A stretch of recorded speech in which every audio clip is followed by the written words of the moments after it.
Did you know that Huntington's disease can lead to dementia?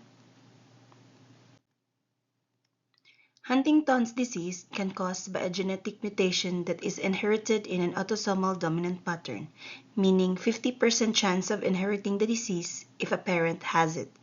The primary brain area affected is the basal ganglia, which is crucial for movement control.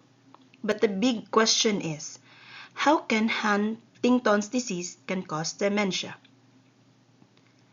Huntington's disease causes dementia because it slowly destroys certain parts of the brain that control thinking, memory, and emotion.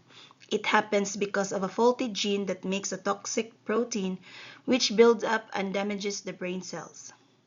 As the brain cells die in this area, a person's ability to think clearly, remember things, and manage their emotions worsens.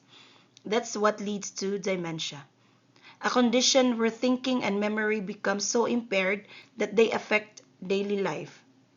Generally, Huntington's disease causes dementia because it's gradually breaking down the parts of the brain for cognitive abilities and behavior.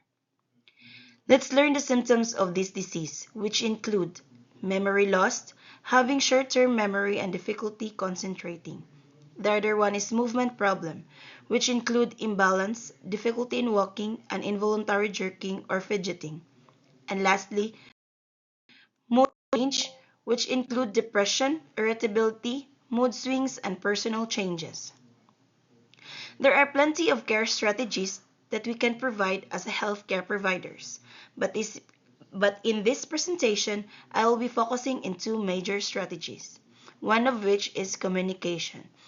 As the one who will provide care, we have to speak slowly and clearly, use simple sentences, provide ample time for responses, avoid distraction, and utilize visual aids when necessary, as the disease often affects speech articulation, comprehension abilities. As the second progress, swallowing become more difficult and choking become risk. When this happens, adjust the person's diet so that the texture and consistency of the food make it easy to swallow. Good nutrition for a patient that is affected by this disease should need to have collaboration for the entire healthcare team. Care for someone with this disease involves a holistic approach that focuses on both physical and emotional well-being.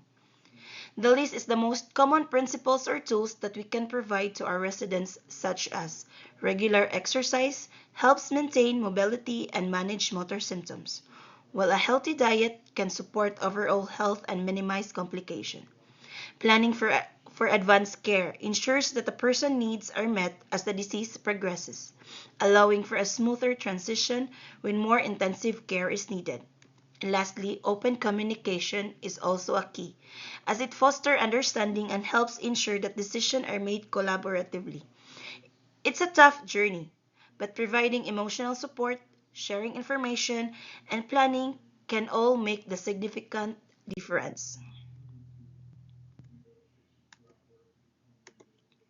On this project, it gave me a deeper understanding of the people affected with dementia.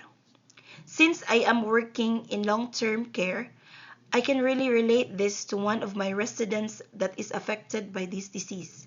She was in her late 30s when she was diagnosed. She was a pastry chef and she had two kids, a son and a daughter. My heart was broken when her daughter told us that she doesn't want to have kids since it will pass down to her offspring and it's better to end the curse on her rather than passing it to her future kids.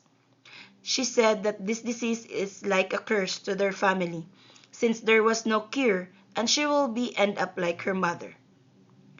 Working with individuals who have dementia likely enriches my perspective on life, fostering a deeper sense of empathy, patience, and gratitude and my purpose.